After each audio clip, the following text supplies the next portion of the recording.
성경 일독을 위해서 우리 함께 읽어 나갈 하나님 말씀은 예레미야 13장부터 15장까지의 말씀입니다. 우리 13장 1절 말씀 함께 읽겠습니다. 주님께서 나에게 이렇게 말씀하셨다. 너는 가서 배로 만든 띠를 사서 너의 허리에 띠고 물에 적시는 일이 없도록 하여라. 아멘. 하나님 예레미야에게 배로 만든 띠를 사서 허리에 띠라고 하십니다. 이 배로 만든 띠는 습기가 있으면 금방 썩기 때문에 물기에 닿지 말라라고 말씀하신 하나님이십니다. 그런데 그 하나님이 이번에는 그 띠를 강가에 숨겨두라고 하십니다. 4절 말씀 같이 읽겠습니다. 내가 사서 허리에 띈 그 띠를 들고 일어나 유프라테스 강가로 가서 그곳의 바위 틈에 그 띠를 숨겨두어라. 강가에 숨겨둔 이 띠는 금방 썩어지게 됩니다. 왜 하나님 이렇게 하셨을까요? 원래 띠는 그 주인의 허리에 있어야 그 기능을 발휘하는데 그 띠가 강가에 있으면 썩게 되는 것을 보여주시면서 이스라엘 백성이 원래 하나님의 허리에 온전히 동여 매어져 있어야만 했는데 이 띠가 자기의 자리를 떠나서 교만하게 주인이 아니라 내가 원하는 대로 살아보리라 하고 간 곳이 강가의 바위틈 같은 곳입니다.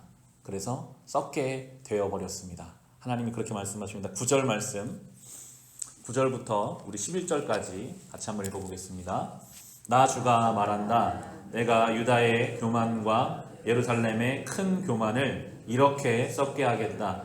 이 악한 백성은 나의 말 듣는 것을 거부하고 자기들의 마음에서 나오는 고집대로 살아가고 다른 신들을 쫓아가서 그것들을 섬기며 경배하므로 이제 이 백성은 전혀 쓸모가 없는 이 띠와 같이 되고 말 것이다.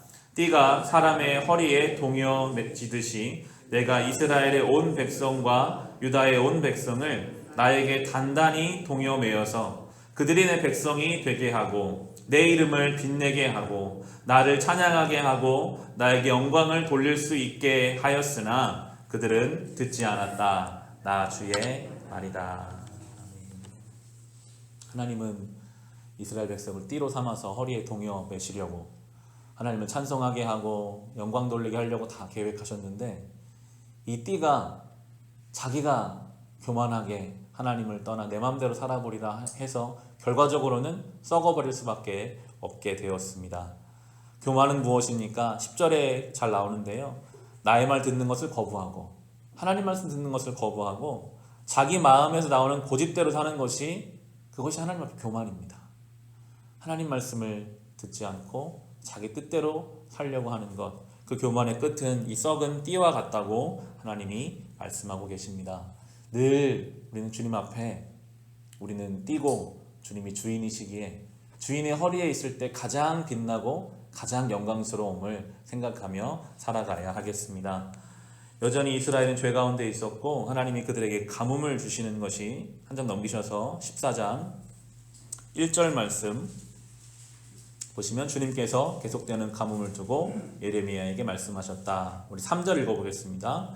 귀족들이 물을 구하려고 종들을 보내지만 우물가에 가도 물이 없어서 종들은 빈 그릇만 가지고 돌아온다. 종들이 애태우며 어찌할 바를 모른다. 하나님이 물을 주지 않으시면 아무리 권세가 있는 자가 사람을 풀어서 물을 구하려고 해도 구할 수 없습니다. 하나님이 생수의 근원이시고 우리의 삶의 모든 것의 근본이 되시기 때문입니다. 그런 사람들은 그렇게 이해하려고 하지 않습니다. 거짓 예언자들이 다른 말들을 이렇게 하는데요. 13절, 우리 14절 말씀도 같이 읽겠습니다. 그래서 내가 아뢰었다. 그렇지만 주 하나님, 저 예언자들이 이 백성에게 주님의 말씀이라고 하면서 전쟁이 일어나지 않는다. 기근이 오지 않는다. 오히려 주님께서 이곳에서 너희에게 확실한 평화를 주신다 합니다. 주님께서 나에게 말씀하셨다. 그 예언자들은 내 이름으로 거짓 예언을 하고 있다. 나는 그들을 예언자로 보내지도 않았고 그들에게 명하지도 않았고 그들에게 말하지도 않았다. 그들이 백성에게 예언하는 것은 거짓된 환상과 허황된 점괘와 그들의 마음에서 꾸며낸 거짓말이다. 하나님 말씀을 듣고 그 말씀을 따라가려고 하는 것이 신앙인데 이 당시에 많은 거짓 예언자들은 내가 듣고 싶은 것, 내가 믿고 싶은 것, 지금 나에게 필요한 것, 그것을 하나님의 뜻이라고 그렇게 믿기 시작했습니다.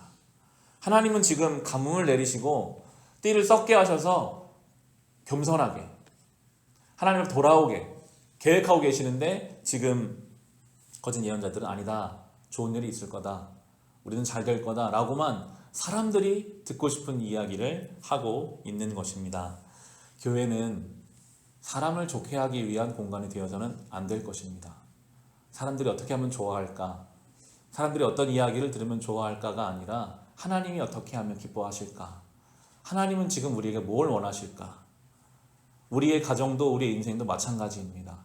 나의 인생이 어떻게 하면 잘 될까가 아니라 하나님이 나의 삶에 원하시는 바는 무엇일까라고 그렇게 온전한 질문을 던질 때부터 우리는 온전한 방향을 주님으로부터 듣게 될 것입니다. 이 거짓 예언자와는 다르게 예레미야는 하나님의 말씀을 온전히 받은 사람이었습니다. 우리 15장의 16절입니다. 한 장 넘기셔서, 이 말씀이 참 우리의 귀한 말씀인데요. 15장 우리 16절 말씀, 예레미야가 이렇게 고백합니다. 같이 읽어보겠습니다. 만군의 주 하나님, 저는 주님의 이름으로 불리는 사람입니다. 주님께서 저에게 말씀을 주셨을 때에 저는 그 말씀을 받아 먹었습니다. 주님의 말씀은 저에게 기쁨이 되었고 제 마음에 즐거움이 되었습니다. 아멘. 예레미야가 말씀을 들은 것이 아니라 말씀을 받아 먹었다라고 표현하고 있습니다. 받아 먹는다는 것은 그 말씀이 내 신체의 일부가 된다는 것입니다. 완전히 체화된다는 것입니다. 말씀이 녹아져서 나의 세포 하나하나, 나의 삶의 일부가 되었을 때 예레미야가 주님 말씀이 제 기쁨이 되었고 제 마음의 즐거움이 되었습니다 라고 고백합니다. 말씀이 나의 삶의 일부가 될 때요, 말할 수 없는 기쁨과 즐거움이 있습니다. 소화시키려면 씹는 시간도 있어야 하고요, 녹아지는 시간들도 있어야 합니다. 이렇게 예레미야는 그 말씀을 받아 먹어서 그 말씀을 삶으로 체화시킨 사람이었는데, 그는 그렇게 기쁨과 즐거움이 있었지만 그러나 막상 현실은 여전히 그를 받아주지 않고 있습니다. 17절에 보시면 저는 웃으며 떠들어대는 사람들과 함께 어울려 즐거워하지도 않습니다. 주님께서 채우신 분노를 가질 않은 채로 주님의 손에 붙들려 외롭게 앉아 있습니다. 말씀대로 살고 말씀을 붙잡고 사는데 현실은 여전히 외롭고 오히려 이 말씀이 더 나를 불편하게 만들기도 하고 하나님의 진노가 느껴져서 두렵기도 하고, 말씀이 녹아지면 탄탄대로로 열려야 할 것만 같은데 그렇지 않을 때가 있습니다.